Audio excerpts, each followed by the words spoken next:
बिस्मिल्लाहिर्रहमानिर्रहीम। आज का lecture Punjab text book board Lahore class 9 से है। लेक्चर शुरू करने से पहले गुजारिश है कि वीडियो को लाइक करें और मेरे चैनल को सब्सक्राइब करें ताकि हर आने वाला लेक्चर आप तक पहुंच सके। ये लेक्चर यूनिट 6 ट्रिग्नोमेट्री से है। एक्सरसाइज 6.5 उसका क्वेश्चन नंबर 4 उसका फर्स्ट पार्ट है, उसको स्टार्ट करते हैं। Solve the following triangles when measurement of angle B is equal to 90 degree. यानी इस क्वेश्चन के जो है वो आपके 6 पार्ट हैं। इसमें एक एंगल जो है वो बी जो है वो 90 डिग्री दिया हुआ है हर क्वेश्चन के अंदर। इसका मतलब क्या हुआ कि आपकी ये जो ट्रायंगल है ये राइट एंगल ट्रायंगल है और बी हमेशा जो है वो हमने जो है वो उसको राइट एंगल लिखना है। अच्छा, अब दूसरा डाटा क्या दिया हुआ है, मेजरमेंट ऑफ एंगल सी वो 60 डिग्री है और साइड सी जो है वो 3 स्क्वायर रूट ऑफ 3 सेंटीमीटर है। अच्छा, अब हम सबसे पहले आसानी के लिए जो है वो एक ट्रायंगल जो है वो यहाँ ड्रा कर लेंगे ताकि हमें जो है उसको कैलकुलेट करना जो है वो बाकी चीज़ें आसान हो। तो अब देखिए बी 90 डिग्री है तो इसका मतलब आपने बी हमेशा राइट एंगल को लेना है। अच्छा, अब उसके बाद सी उसने दिया हुआ है 60 डिग्री, तो हमेशा जो भी एंगल दिया होगा हम जो है वो यहाँ लिख लेंगे और इसकी वैल्यू जो है वो नाम सी है तो यहाँ इसको सी से रिप्रेजेंट कर लेंगे और बाकी जो आपके पास साइड बचेगी वर्टेक्स की उसको हम ए से रिप्रेजेंट कर दिया। तो ये हमारे पास ए बी सी जो है एक राइट एंगल बन गई। अच्छा, अब सी एंगल उसने 60 दिया हुआ है तो वो 60 एंगल भी यहाँ हम लिख लेते हैं, ये 60 एंगल हो जाएगा। और अब ए है तो ए के सामने आपका हमेशा स्मॉल ए होगा, सी है तो स्मॉल सी और इसी तरह बी कैपिटल के सामने जो आपकी साइड जो है वो स्मॉल बी से रिप्रेजेंट होगी। ठीक है, इसी तरह जो है वो हम बाकी क्वेश्चन को भी इसी तरह करेंगे हम। अब देखिए इसमें एक एंगल बी दिया हुआ है, एंगल सी दिया हुआ और एक हमें जो है वो साइड सी। अच्छा, अब जो अननोन है हमारे पास वो क्या है जी, हमारे पास एक तो हमने फाइंड करना है जी मेजरमेंट ऑफ एंगल ए, इसको मेजर करना है।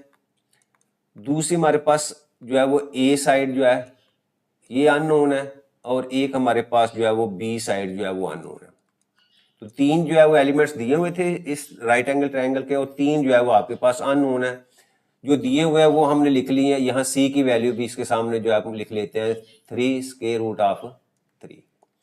अब हमारे पास जो मेथड्स हैं वो क्या है, एक तो ट्रिग्नोमेट्रिक रेशियोज हैं और एक आपके पास पाइथागोरस थ्योरम है। इनमें से किसी को भी हम जो है वो यूज करके जो है वो अपनी अननोन जो एलिमेंट्स हैं या वैल्यूज हैं उसको फाइंड आउट कर सकते हैं। अच्छा, अब सबसे पहले जो है हम यहाँ से एंगल ए जो है फाइंड करते हैं। अब किसी भी राइट एंगल ट्रायंगल के अंदर एक 90 डिग्री है एक 60 है तो जो अननोन होता है हमेशा 90 से हम सबट्रैक्ट करके जो है उसको फाइंड कर सकते हैं।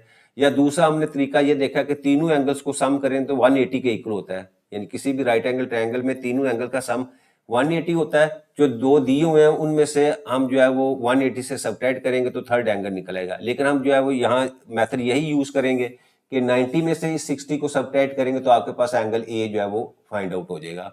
तो यहाँ मैं शुरू करता हूँ क्वेश्चन को सॉल्व करना कि measurement of angle A that is equal to 90 degree minus measurement of angle सी।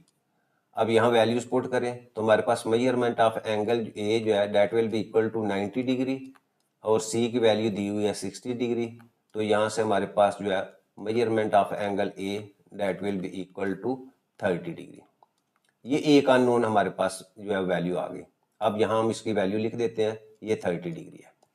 अच्छा, अब उसके बाद हमारे पास जो है वो अननोन क्या है, एक ए है और एक बी है। अब यहाँ कोई भी ट्रिग्नोमेट्रिक रेशियो, अब मैं सी और ए इसको यूज करता हूँ, यानी आपकी ये परपेंडिकुलर है, ये वाली साइड आपकी परपेंडिकुलर होगी, ये आपके पास हाइपोटेनस होगा और ये वाली साइड आपकी जो है वो एंगल और राइट एंगल के दरमियान वाली ये बेस होगी। तो मैं यूज करता हूँ जी ट्राई अपना टेन थीटा। तो टेन थीटा जो है वो आपके पास होता है परपेंडिकुलर डिवाइडेड बाय बेस। अब जो थीटा है हमारे पास वो 60 डिग्री है तो यहाँ मैं लिखता हूँ ten 60 degree that is equal to perpendicular की वैल्यू आपके पास 3 स्क्वायर रूट ऑफ 3 है और बेस आपके पास ए है। ये हमने फाइंड आउट करना है और हमें पता है कि आपकी जो वैल्यू है टेन 60 डिग्री वो होता है जी स्क्वायर रूट ऑफ 3 के इक्वल। तो यहाँ वैल्यूज पुट करें, square root of 3 that is equal to 3 square root of 3 divided by A. यहाँ से क्रॉस मल्टीप्लाई करेंगे तो आपके पास आ जाएगा जी square root of 3 A that is equal to 3 square root of 3 और यहाँ से हम ए की वैल्यू फाइंड करेंगे तो वो आपके पास आ जाएगा 3 square root of 3 divided by ये वाली वैल्यू डिवाइड हो जाएगी और यहाँ से इसको कैंसिल करेंगे तो यहाँ से ए की वैल्यू हमारे पास आ गई जी 3 सेंटीमीटर। ये एक साइड जो है वो हमने फाइंड कर ली, यानी ये साइड जो है वो आपके पास जो है वो 3 सेंटीमीटर आ गई। अब बी हमारे पास है, अब बी के लिए हम जो है वो साइन का फार्मूला भी यूज कर सकते हैं, परपेंडिकुलर हाइपोटेनस बेस वाला जो है वो ट्रिग्नोमेट्रिक रेशियो वो भी यूज कर सकते हैं। तो मैं यहाँ साइन वाला जो है वो ट्रिग्नोमेट्रिक रेशियो लिखता हूँ, यहाँ no sine theta that is equal to perpendicular divided by hypotenuse. अच्छा अब देखिए यहाँ साइन ऑफ एंगल हमारे पास जो है वो 60 डिग्री है और इसके बाद परपेंडिकुलर हमारे पास है जी 3 स्क्वायर रूट ऑफ 3 और हाइपोटेनस की वैल्यू बी है, ये अननोन है हमारे पास। अब वैल्यूज पुट करते हैं, साइन 60 की वैल्यू जो है वो square root of 3 divided by 2 के इक्वल होता है, that is equal to 3 square root of 3 divided by B. अब यहाँ से वैल्यूज को हम जो है वो क्रॉस मल्टीप्लाई करते हैं, बी से मल्टीप्लाई होगी तो ये हो जाएगा square root of 3b that is equal to 2 multiply by 3 square root of 3 और यहाँ से b की वैल्यू आपके पास आ जाएगी जी 2 मल्टीप्लाई बाई 3, या वैसे ही लिख लें पहले 2 multiply by 3 square root of 3 divided by square root of 3। ये वैल्यू से कैंसिल हो जाएगी और यहाँ से b की वैल्यू आप 3 टू द 6 सेंटीमीटर। तो ये दो साइड्स हमने फाइंड करनी थी और एक एंगल फाइंड करना था, वो हमने जो है वो फाइंड कर लिया। नेक्स्ट हम क्वेश्चन नंबर 4 का बी पार्ट है या सेकंड पार्ट है उसका। अब ये हम देखें solve following triangle with B. अब बी दिया हुआ है राइट एंगल, ये बी आपके पास साइड आ जाएगी। अब सी उसने 45 दिया हुआ है, इसको हम सी लेंगे और इसका एंगल जो है वो आपके पास 45 है और ये वाली साइड जो है वो आपकी अब ए हो जाएगी।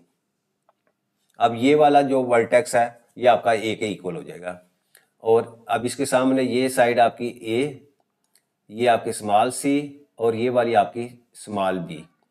अब ए 8 सेंटीमीटर दिया हुआ, वो भी वैल्यू यहाँ हम लिख लेते हैं। तो अब ये तीन चीज़ें हमारी दी हुई है, एक बी दिया हुआ है और एक सी एंगल दिया हुआ और एक साइड ए जो है वो 8 सेंटीमीटर दी हुई है। और जो अननोन हमारे पास हैं वो हमारे पास है जी, एक तो हमने फाइंड करना है मेजरमेंट ऑफ एंगल ए, ये फाइंड करना है। दूसरा हमारे पास बी और सी है, वो भी लिख लेते हैं कि एक बी साइड जो है वो हमने फाइंड करनी है और एक आपके पास जो है वो सी स्मॉल सी जो है वो फाइंड करनी है। तो सबसे पहले हम measurement of angle A that is equal to 90 degree minus measurement of angle C. अब measurement of angle A that will be equal to 90 degree minus 45 degree और यहाँ से आपके पास measurement of angle A that will be equal to 45 degree. ये एक angle जो है वो हमने फाइंड कर दिया और वो यहाँ लिख देते हैं जी ये 45 डिग्री है। अब हमने बी और सी फाइंड करना है तो हम यूज कर लेते हैं सबसे पहले जो है वो ट्रिग्नोमेट्रिक रेशियो जो है वो tan की।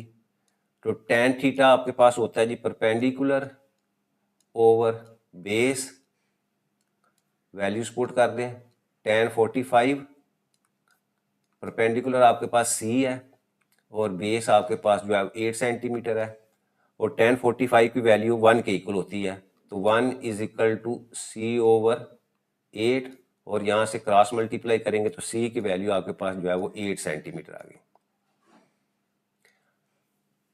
यहाँ लिख लेते हैं 8 सेंटीमीटर। अच्छा अब उसके बाद b है, अब b के लिए हम जो है वो ट्रिग्नोमेट्रिक रेशियो जो है वो cos लिखते हैं, cos ऑफ 45 और cos जो है हमेशा आपके पास होता है जी बेस ओवर हाइपोटेनस। अब यहाँ वैल्यूज पुट कर दें, cos of 45 degree that is equal to base आपके पास 8 है और हाइपोटेनस आपके पास b जो है वो अननोन है। अब cos 45 की वैल्यू आपके पास होती है जी 1 ओवर स्क्वायर रूट ऑफ 2। ये वैल्यूज आपने जो है वो याद कर लेनी है, ठीक है, और is equal to 8 by B. यहाँ से इसको क्रॉस मल्टीप्लाई करें तो b की वैल्यू आ जाएगी जी आपके पास 8 स्क्वायर रूट ऑफ 2, इसके साथ हम लिख देंगे जी सेंटीमीटर। क्वेश्चन नंबर 4 उसका पार्ट 3 है, solve the following triangles with measurement of angle b is equal to 90 degree. यानी ये एंगल जो है वो आपका b है, ये 90 डिग्री दिया हुआ है। इस वर्टेक्स को हम ए से रिप्रेजेंट कर लेते हैं और इसको सी से रिप्रेजेंट कर देते हैं। अभी ए के सामने ये स्मॉल ए हो जाएगा, ये बी है इसके सामने स्मॉल बी, और ये कैपिटल सी के सामने स्मॉल सी। ये साइड को हमने जो है स्मॉल ए बी सी से रिप्रेजेंट कर दिया।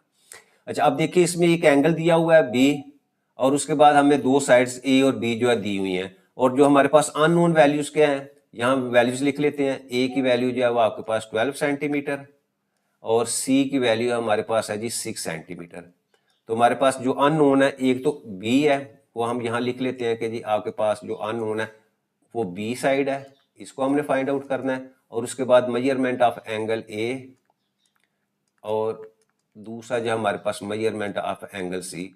ये तीन चीजें जो हमारे पास जो है वो अननोन है, यानी तीन एलिमेंट्स दिए हुए हैं ट्रायंगल के, और तीन जो है वो हमारे पास जो है वो अननोन है।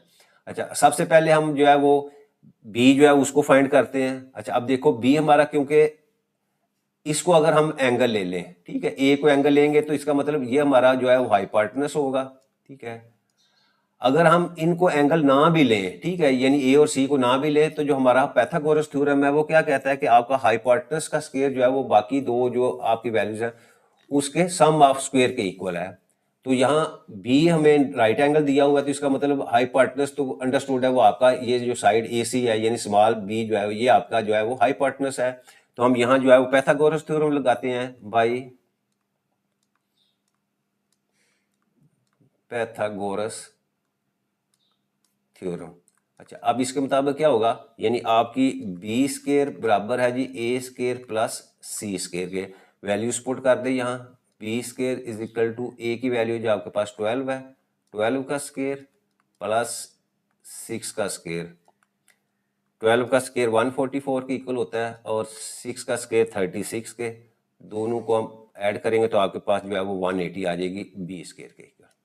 अब क्या करते हैं, दोनों तरफ हम इसका स्क्वायर रूट लेते हैं, तो B square is equal to, अच्छा अब ये 180 है, इसका भी स्क्वायर रूट। अब इसके हम फैक्टर बनाते हैं। अब 180 के हम अगर फैक्टर बनाएं तो मेरे पास वैल्यू जो अगर 2 पे मैं इसको करूं तो ये 90, फिर अगेन 2 पे करेंगे 45, फिर मैं इसको 3 पे करता हूँ, 3 15 जा 45, और फिर अगेन 3 पे किया तो आपके पास 5, और एंड के ऊपर मैं 5 पे करूँ तो 1। तो इसका मतलब मैं इसको लिख सकता हूँ कि बी स्क्वायर का square root is equal to 2 multiply by 2 multiply by 3 multiply by 3 multiply by 5, और एक एक पेयर में से हम जो है वैल्यूज ले लेते हैं बाहर, और एक 5 जो है वो आपका स्क्वायर रूट उसके अंदर ही है। और यहाँ से हम अगर इसको यहाँ से स्क्वायर और स्क्वायर रूट कैंसर, तो बी की वैल्यू आपके पास 3 2 6 स्क्वायर रूट ऑफ 5 इतने सेंटीमीटर। ये जो थर्ड साइड थी हमारे पास उसकी वैल्यू हमने फाइंड आउट कर ली। अच्छा, अब उसके बाद हमारे पास जो है वो एंगल्स हैं। अब एंगल्स के लिए हम जो है तीनों जो है वो साइड हमारे पास हैं, तो इसका मतलब जो हमारे पास ट्रिग्नोमेट्रिक रेशियोज हैं उसमें से किसी को भी हम यूज कर लेंगे तो हम जो है वो एंगल फाइंड कर सकते हैं। तो मैं ए फाइंड करने के लिए जो है वो मैं tan ट्रिग्नोमेट्रिक रेशियो जो है वो यूज करता हूँ। तो using tan of measurement of angle A is equal to perpendicular divided by base. यानी अगर मैं ए को एंगल लूंगा, ये अगर मेरे पास एंगल है तो ये वाली साइड आपकी जो है वो परपेंडिकुलर हो जाएगी, ये आपकी जो है वो बेस होगी, और ये जो है वो हमेशा परपेंडिकुलर यानी हाइपोटेनस ही रहेगा। अब वैल्यूज पुट कर दें, तो tan measurement of angle A that is equal to 12 divided by 6, इसको सिंप्लीफाई करें तो ये 2 के इक्वल। तो यहाँ से आपके पास tangent of measurement of angle A that is equal to 2, और यहाँ से measurement of angle A that will be equal to tan inverse into 2। अब कैलकुलेटर की मदद से इसकी वैल्यू फाइंड करेंगे तो आपके पास मेजरमेंट ऑफ एंगल ए कैसे फाइंड करेंगे, शिफ्ट tan और उसके बाद 2 लिखेंगे, और आप एंटर या इक्वल का बटन प्रेस करेंगे तो आपके पास इसकी वैल्यू आ जाएगी जी 63.4 डिग्री। ये मेरे पास जो है वो मेजरमेंट ऑफ एंगल ए आ गया, यानी इसकी वैल्यू, इस एंगल की वैल्यू आ गई जी 63.4 डिग्री। अब हमारे पास ये सी एंगल उसको फाइंड करना है, तो वो बहुत आसान है। अब यहाँ लिखें जी now measurement of angle C that will be equal to 90 degree minus measurement of angle A जो अभी हमने फाइंड किया। तो वैल्यूज पुट कर दें, माइनस 63.4 डिग्री और यहाँ से इसको सब्ट्रैक्ट करेंगे तो ये वैल्यू आ जाएगी जी 26.6 डिग्री। ठीक है, ये मेजरमेंट ऑफ एंगल सी जो है उसकी वैल्यू हमारे पास आ जाएगी। तो ये तीनों अननोन जो वैल्यूज़ थी या एलिमेंट्स थे वो हमने जो है वो फाइंड आउट कर लिए।